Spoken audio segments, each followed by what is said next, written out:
Hello guys, welcome back to my channel. तो आज का हमारा टॉपिक है डार्क वेब और मैं हूं आपका दोस्त भास्कर वर्मा। तो प्रीवियस वीडियो के अंदर हमने जो है डिस्कस किया था वर्ल्ड वाइड वेब के बारे में, यानी इंटरनेट के बारे में, और उसको हमने फर्दर 3 पार्ट्स में डिवाइड किया था एक्सेसिबिलिटी के बेसिस पे, जिसके 2 पार्ट्स जो है हमने डिस्कस कर लिए थे। अगर आपने हमारी प्रीवियस वीडियो नहीं देखी है तो ऊपर मैं आई बटन में वीडियो का लिंक शेयर कर दूंगा, आप प्लीज़ वो वीडियो देखिए। और उस वीडियो के अंदर मैंने जो है डिटेल में समझाया था सरफेस वेब के बारे में और डीप वेब के बारे में। अभी की जो वीडियो है उसमें मैं आपको बताऊंगा डार्क वेब के बारे में थोड़ा सा डिटेल के अंदर। तो चलिए शुरू करते हैं। तो डार्क वेब जो है वो कंपैरेटिवली थोड़ा सा कॉम्प्लिकेटेड है डीप वेब के और सरफेस वेब से।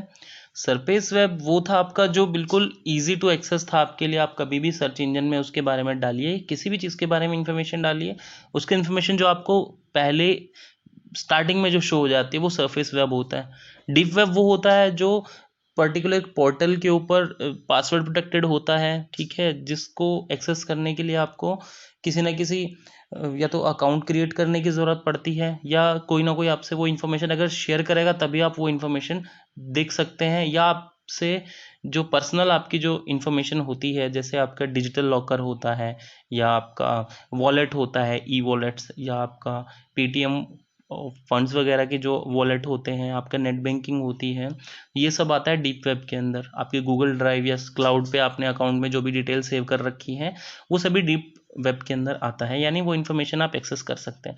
बट डार्क वेब जो है ज़रा हटके है। क्या होता है कि ये उन सर्वर्स पे सेव नहीं होते जिस पे आपकी सरफेस और डीप वेब की इन्फॉर्मेशन सेव होती है। इनके लिए डिफरेंट ही सर्वर्स होते हैं डार्क वेब के लिए, ठीक है। और डिफरेंट सर्वर्स जो होते हैं वो डायरेक्ट सीधा सर्च इंजन्स के थ्रू आप उनसे कनेक्ट नहीं कर सकते। मान लीजिए आपने google.com खोला, wiki.com, याहू, बिंग, आप उन पे कुछ भी इंफॉर्मेशन डालते हैं और आप सोचते हैं कि आप डार्क वेब के किसी भी सर्वर से कनेक्टेड हो जाएंगे, तो ऐसा नहीं है। उनके लिए स्पेशल सॉफ्टवेयर्स की रिक्वायरमेंट होती है और स्पेशल परमिशंस की रिक्वायरमेंट होती है। स्पेशल टेक्टिक्स लगा के आप उनके अंदर एंटर कर सकते हैं, और उनकी अलग से ही वेबसाइट्स होती हैं, अलग ही उनके जो है डोमेन होते हैं। जैसे नॉर्मली आपके .in, .com, .nic ये वाले आपके डोमेन नहीं होते हैं। एग्जाम्पल के लिए .onion एक डोमेन है जो डार्क वेब की वेबसाइट्स के लिए ही यूज़ होता है। और इन वेबसाइट्स और सर्वर्स से कनेक्टेड होने के लिए लोग जो हैं वर्चुअल प्राइवेट नेटवर्क यानी वीपीएन्स का सहारा लेते हैं। वीपीएन्स का यूज़ क्या होता है कि मान लीजिए आप जिस कंट्री के अंदर रहते हैं उस कंट्री के अंदर कुछ वेबसाइट्स या कुछ सर्वर्स ब्लॉक्ड हैं, आप उन्हें एक्सेस नहीं कर सकते। तो वीपीएन वर्चुअल प्राइवेट नेटवर्क आप यूज़ करके, इस चीज़ को आप यूज़ करके जो है उस सर्वर से कनेक्ट हो सकते हैं, ठीक है। इसका मेन काम क्या होता है कि आपके ओरिजिन को छुपा लेता, मास्क कर देता। मान लीजिए वेबसाइट जो है वो आपकी कंट्री में ब्लॉक है, बट आप कनेक्ट हो रहे हैं किसी दूसरी कंट्री के सर्वर से। आपकी कंट्री में वो बैन है, बट आप किसी दूसरी कंट्री के सर्वर से कनेक्ट होकर उस इंफॉर्मेशन को एक्सेस कर सकते हैं, उस वेबसाइट को एक्सेस कर सकते हैं।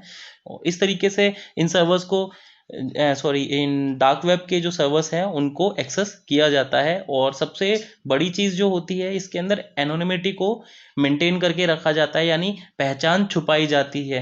क्योंकि आपको पता होगा कोई भी ऐसी चीज़ या कोई भी ऐसा सर्वर वेबसाइट जो आपके कंट्री में ब्लॉक्ड है या बैंड है किसी कारण से कि आप उसे यूज़ नहीं कर सकते, बट फिर भी कोई बंदा उस पर जाता है या उसको एक्सेस करने की कोशिश करता है, तो क्या होता है हर कंट्री के अंदर एक प्राइवेट या पब्लिक जो है अथॉरिटी होती है, एक बॉडी होती है साइबर सेल के नाम से, जो साइबर क्राइम और ऐसी ही कुछ चीज़ों को, ऐसी ही कुछ एक्टिविटी को मॉनिटर करता है और उन पे लगाम लगाता है। इसलिए डार्क वेब के अंदर कोई भी बंदा अगर एंटर करता है तो उसकी पहचान छुपाई जाती है। कोई भी बंदा डार्क वेब के अंदर अपनी वेबसाइट बना के करता है, कोई डील करता है, कोई बिजनेस करता है, कुछ भी XYZ करता है, तो उसकी कोई भी पहचान जो है पता लगाना मुश्किल है।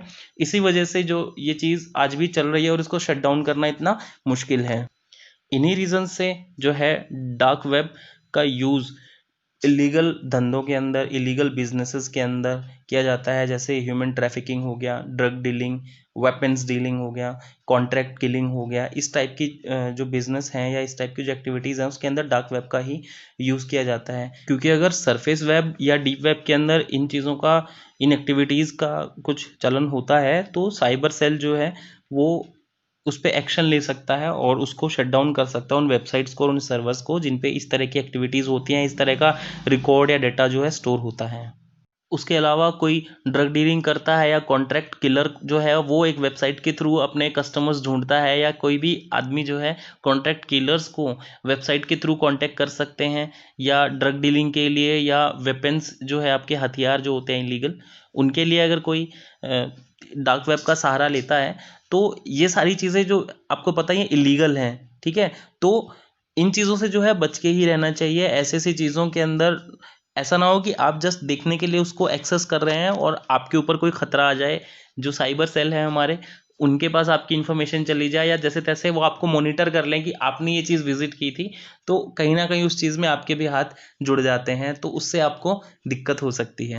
सिंस ये चीज़ें साइबर क्राइम से जुड़ी होती हैं, साइबर सिक्योरिटी से जुड़ी होती हैं, तो इन जैसी चीज़ों से जो है दूरी बनाए रखने में ही भलाई होती है। एग्जाम्पल के लिए मान लीजिए मैं बैठा हूँ, मैंने लैपटॉप से क्या किया, वीपीएन का यूज़ किया, और जैसे तैसे करके टैक्टिक्स लगा के मैं किसी डार्क वेब के सर्वर से कनेक्टेड हो गया। लेकिन क्या भरोसा है कि जिस सर्वर से मैं कनेक्ट हुआ हूँ, जो वेबसाइट मैं ओपन कर रहा हूँ, उस वेबसाइट के थ्रू मेरे लैपटॉप के अंदर कोई ऐसा वायरस डिप्लॉय हो जाए कि मेरा सिस्टम पूरा का पूरा ख़राब हो जाए, या मेरा सिस्टम हैक हो जाए। जो भी मैं बैंकिंग एक्टिविटीज़ करता हूँ मेरे लैपटॉप के ऊपर, मैं अपना वॉलेट्स वगैरह मेंटेन करता हूँ, या मैं अपने प्राइवेट डॉक्यूमेंट्स जो है सिक्योर करके रखता हूँ, मैं किसी मेरे प्रोजेक्ट के ऊपर ऐसे काम कर रहा हूँ जो जिसका इन्फॉर्मेशन मैं किसी के साथ शेयर नहीं कर सकता, क्योंकि वो प्रोजेक्ट अभी रनिंग पे है, वो प्रोजेक्ट अभी डिप्लॉय नहीं हुआ है, वो प्रोजेक्ट जो है अभी कंप्लीट नहीं हुआ है, तो इन्फॉर्मेशन या उसकी जो कोडिंग है वो चोरी होने के चांसेस ज़्यादा रहते हैं। तो इस तरह की चीज़ों से दूरी बनाए रखने में ही भलाई होती है। तो ये था आपका अपना टॉपिक डार्क वेब। इसके बारे में कोई भी आपका डाउट है, क्वेश्चन है, तो आप कमेंट सेक्शन में लिखना ना भूलें, और हाँ, अपने व्यूज़ भी शेयर करना ना भूलें। अगर आपके माइंड में कोई ऐसा टॉपिक है इसके रिलेटेड या इससे डिफरेंट कोई भी टॉपिक है, तो आप प्लीज़ कमेंट कर दीजिए, और उसके ऊपर मैं जो है नई एक वीडियो लेके आ जाऊँगा। तो मिलते हैं नई वीडियो के साथ, तब तक के लिए good bye and take care.